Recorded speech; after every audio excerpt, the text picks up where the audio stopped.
Welcome to the Superhuman Ascension Podcast. My name is Caulen Lauria. I'm your host. And here we're at the headquarters of Ascension Brain, Cryo Bodywork Supercharged Wellness, and CBD Austin.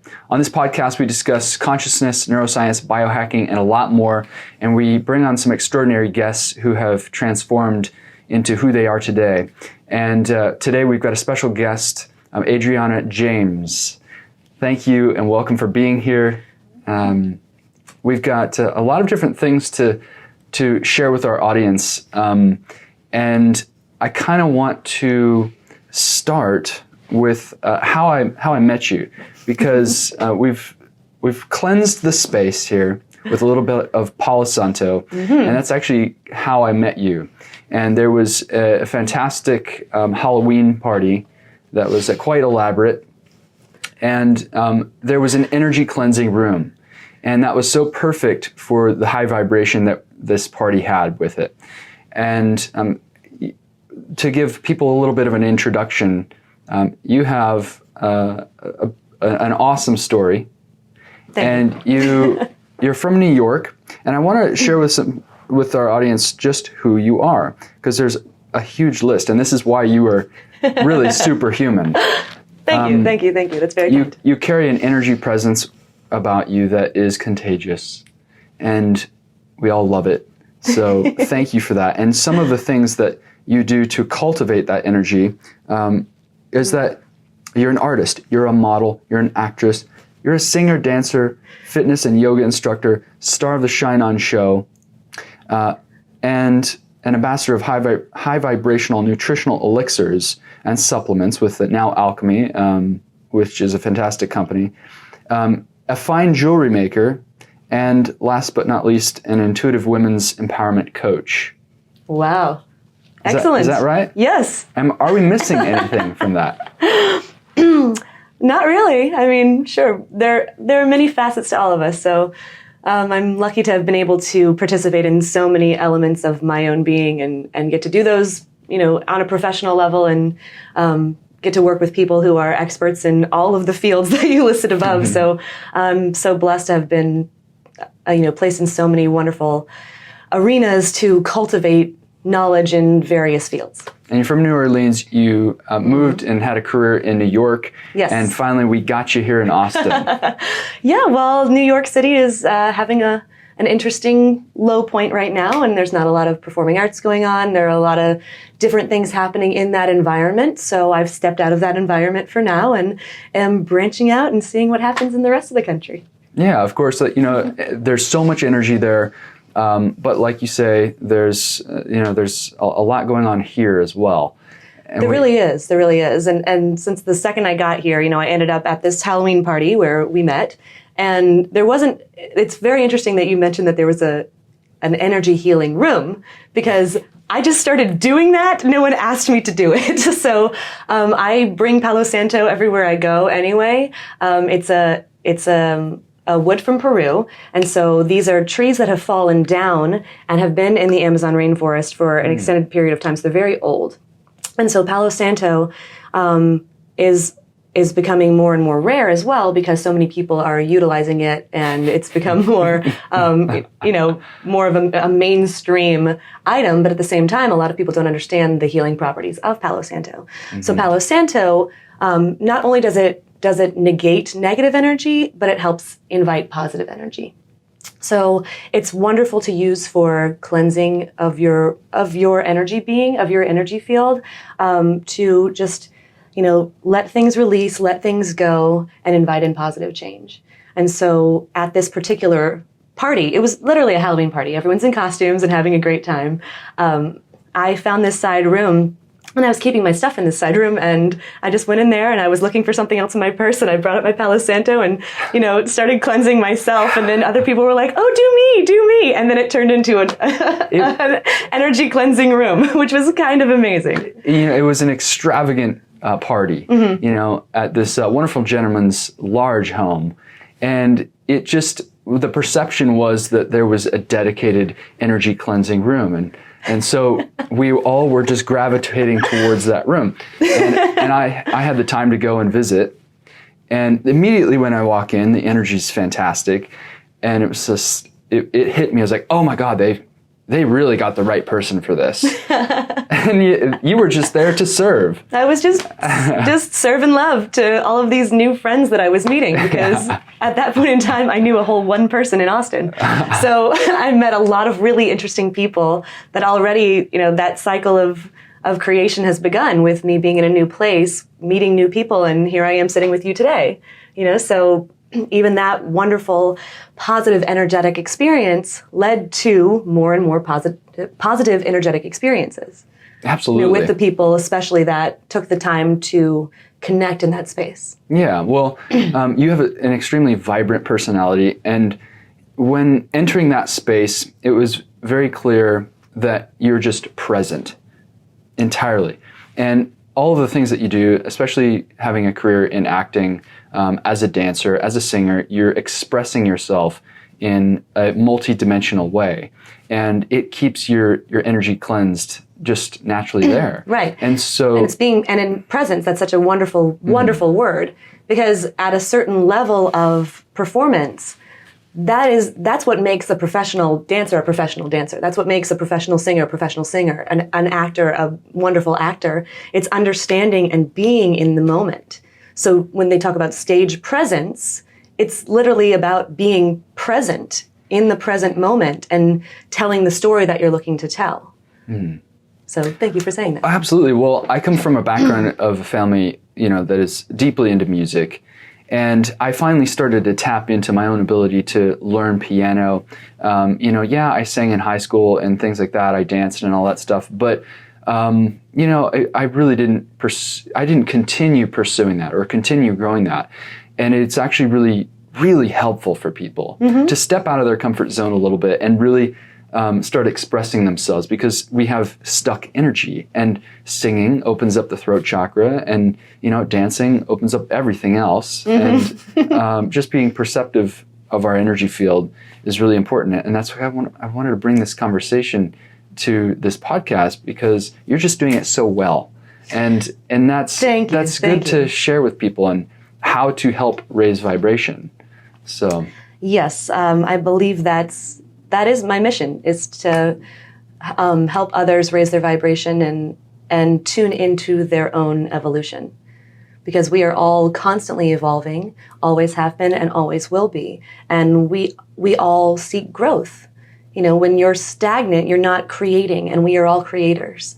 So the more that we put intention into creativity and into creation, whether that's in your finance career or in a dance class, you're creating your reality. So the higher your vibration and the higher your perceived vibration, like what people can feel off of you, the more creativity and light and positivity you're going to bring into your energetic field. So your energy will be brighter, your energy will be shinier, and you will attract that into your life. I'm a big fan of Dr. Joe Dispenza's work, which I believe you are. We talk about him a lot. Of course. And so Dr. Joe Dispenza's work is also integral in what I teach. So I haven't even talked about that yet. So what I'm teaching, I've created my own fitness method, which is called Starfire Fitness. And the reason it's called Starfire is because we're incorporating the elements into your body, and within that, the element of star is what I'm focusing on, because I believe that we are all beings of light, and that's where we need to get back to and remember. And so the element of star is the combination of the element of fire and the element of ether. And so we are human beings having this human experience.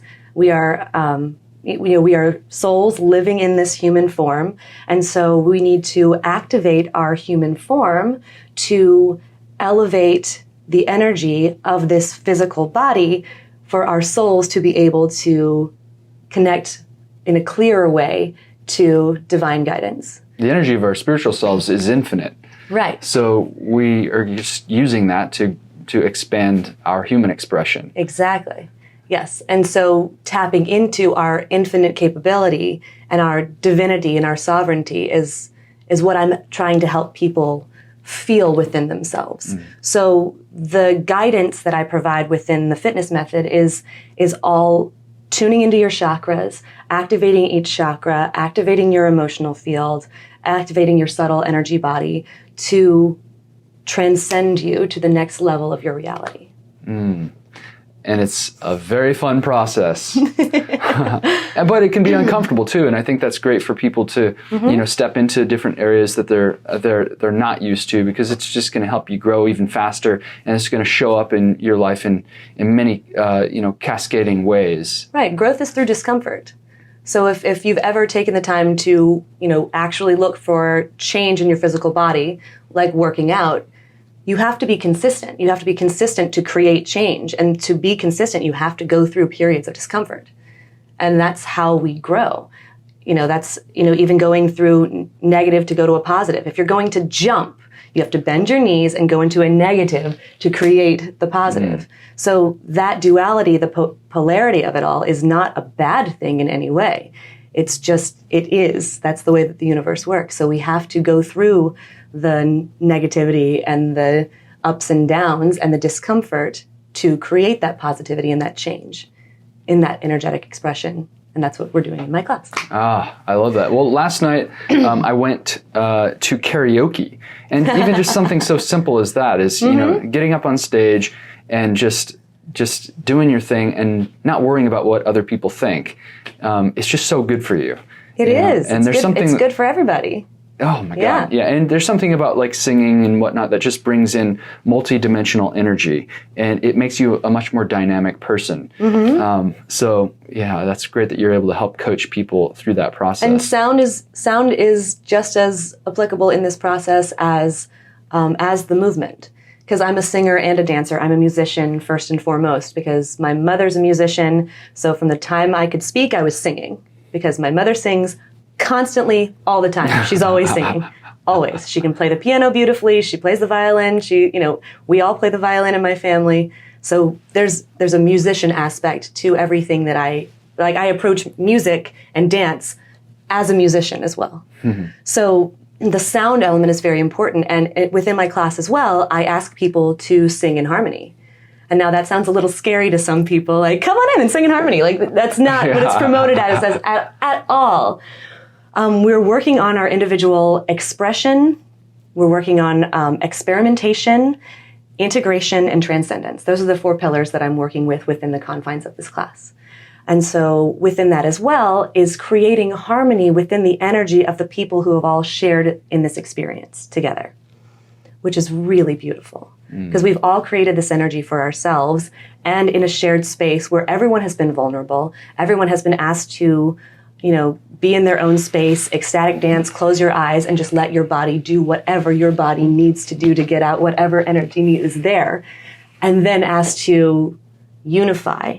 And so, we're also looking to raise our individual vibration, but collectively, we need to raise the collective conscience of humanity. And it is ever so important and obvious that we need to do that since COVID.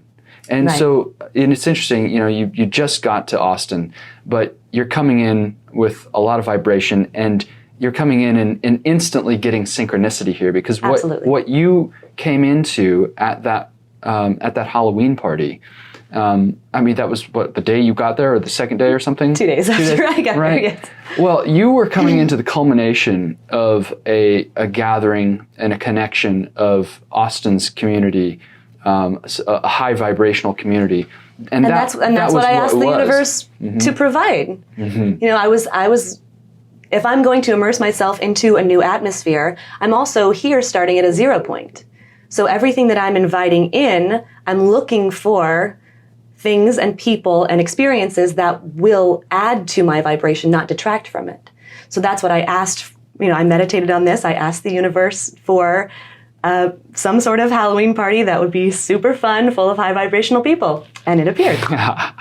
Yeah, I wanted that experience, so I created that experience. Emotionally, created the feeling of what that experience would be like. I knew what it would be like, and there it was. That's a beautiful way to manifest. And the community that we assembled there, and the culmination of of people going through difficult times through COVID, having this shift to transition, to transform, to really grow. We needed each other for that. And the community really started to come together. And that's what that party was. So I'm so glad that you were a part of that. And me too. So, well, what are the things that you're working on here now that you've landed, and what are you most called to do for your programs?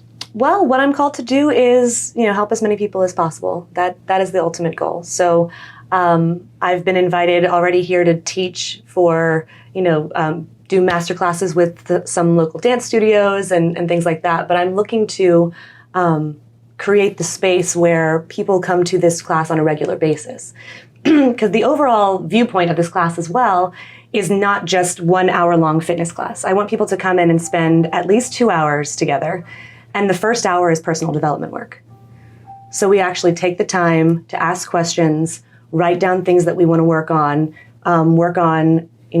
setting energetic boundaries, things like that, like different things that people can incorporate into themselves by identification. So then they have more of a chance of integration when we're actually doing the physical work. So it's more than, it's the psychology and the mentalism on top of the physical movement as well. And the more that people get accustomed to the movement patterns, the more that they can get into flow and they can just be free. So that's what I'm looking to create here. What kind of movement patterns? So the movement itself within the class is a combination of, so there's lots of breath work, there's dance, there's primal movement, there's strength stuff, and then there's a lot of ecstatic dance. So dance is the primary focus of it, but it's also about, engaging everything in your body. And, excuse me, and our bodies are, we have energy within our bodies, right? Our bodies are energy. Everything is made up of energy. Our organs created this, the energy of our organs created everything around us to create this physical body. The older we get, the more experiences we have, the more that energy from things that did not serve us gets stuck within our bodies. And so it causes the human body to be misaligned. And so there are certain exercises that also help the body, the physical form in the material world, in the third dimensional reality that we're living in, activate those certain muscles to help the spine be in the right place. So our spine and our rib cage and our pelvis are what really hold us together. And so the movement patterns on top of the dance that I incorporate are to actually get the body in physical alignment. And the energy also will help put the body in physical alignment, but it also helps to work with the material, because we are living in the third dimensional reality. Our souls are living in this suit. As I said yesterday, we're living in this meat suit. So we have to activate that energy in the meat suit, but also being in tune with the musculature of the body itself will help us be in better alignment all day, every day. That's fantastic. I want people to stand up straight. I know. Your posture is really good. It's interesting when you're around somebody with better posture. You become you sit up straighter yourself. And so, it's just like really good contagious energy. I love that. I'm really excited to actually try that. Yes. And I'm sure you're going to have some events coming up here. We'll certainly sync in with that. Yes, indeed. And I want you all to come because it's super fun and guys love it. I taught it last week and all of the men who took the class were all like, when can I do this again? I want to do this again. Like, where are you doing this? Like, let's do this. It was really cool because I was predominantly focusing on women in New York. So I was holding workshops in New York City where I would do exactly what this is. It was an hour of personal development work, journaling. I'd cleanse everybody when they walked in the door. So we had a very beautiful space. And I was actually doing this out of a church on 6th Avenue and what street is it? 16th or 17th in New York City. There's an old church that was a famous nightclub in the 80s and 90s called Limelight. And they turned it into a gym. And so they were allowing me to use this giant studio space that had great lighting and all that kind of stuff. So I could change the lighting throughout the whole class. And it was fabulous. And it was only women. I was holding the workshops for women. And so it was amazing last week to have men take the class. And they were all so into it. Yes. Like really Definitely. Into it. It was really cool. Yeah, no, we're living in extraordinary times where people are able to harness their masculine energy and their feminine energy in a balanced way. That's what we're looking for. We've just got a really great community here in Austin that is cultivating that and creating a space for men to be a little bit more vulnerable, but not give up any of the preconceived notions of being feminine while expressing emotions, things like that.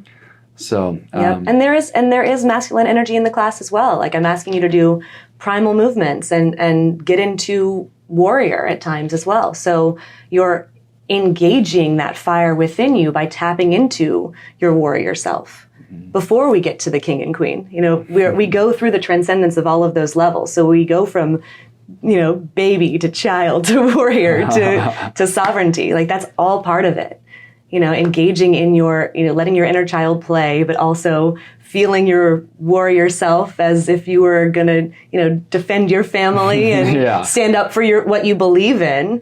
And then we transcend past that. It's really fun. Yeah, these primal expressions that we can bring into our modern experience, they're important. I do a lot of yelling during the warrior part. Yeah. That stuff just comes out. And I hope, the more that people do it, they'll do that as well. Because it's an opportunity. How many opportunities do you get to be loud, to make noises, to scream? Like, take it. Use it. At our sprint squad that we do here, we scream when we're running and doing our little sprints. It's just like, let it out. It's not just a running experience. Like, what would you be running from or for, if you were living in different times? Intention. Yeah. Right. But also, that's what fight or flight is. It's like you're running from a tiger. Like, this is why we have, that's why our body works in certain ways.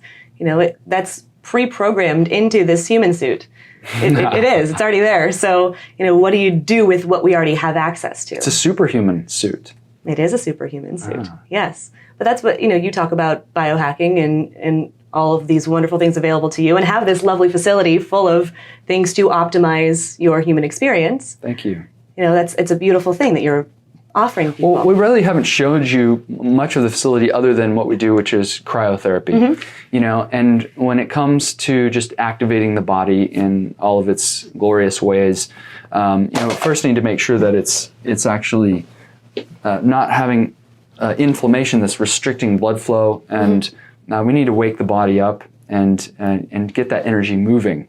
And so, cryotherapy is one of the mechanisms that we utilize for creating a vasoconstriction of blood flow and reactivating hormone release and creating this fantastic reset for the body. And, you talk about Wim Hof and how breath is such an important thing. And of course, and for those of you who don't know who Wim Hof is, most people, he won't need an introduction, but there are surprisingly a lot of people who have not heard about this individual who's able to control his nervous system from the fight or flight standpoint into the autonomic nervous system resting state. And a lot of people are walking around in their daily lives in an inflamed fight or flight state where blood flow is actually being pushed away from their extremity or away from their heart and their visceral organs. And so that creates this need to be frantic and anxious and not coming from a place of being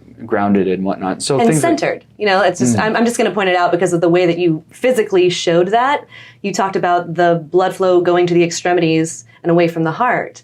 And our heart is our leading center. It's the strongest energy field that we possess. So, what is best for this physical body is to be in alignment, and that's exactly what you're helping people do the same thing that I'm doing as well. It's all trying to get people back in tune with their center, and not out here flailing, struggling to survive. Yeah, and people can take different approaches to start really getting in alignment with themselves. You can do it. I just want to make sure this didn't fall over again. You can do it from all these different ways, from singing or to doing ice baths or cryotherapy. And, the more that you do it, the better off you're going to be in just being balanced. And that's why we offer so many different ways to do it here, whether it's in the heat spectrum in terms of a thermogenesis, or we use hot saunas here with infrared. So we're using light energy. We kind of take the approach of healing the body from a standpoint of the holistic approach, from a physics and scientific approach, from an equation standpoint of, what's our body doing with the elements when it's exposed to light, heat, electromagnetic energy. Because we are electromagnetic beings. Oxygen, pressure, all these things. We have a hyperbaric oxygen chamber here. So, yeah, it's really interesting. So, well, I'm sure we have many different things to cover, but I think we'll probably wrap it up for today. Great. And we'll have you on soon. This has been unbelievable. Thank you so wonderful. much. And we really appreciate you having on. Thank you very much, Caulen. It's been great. All right. Bye. Bye. Thank you.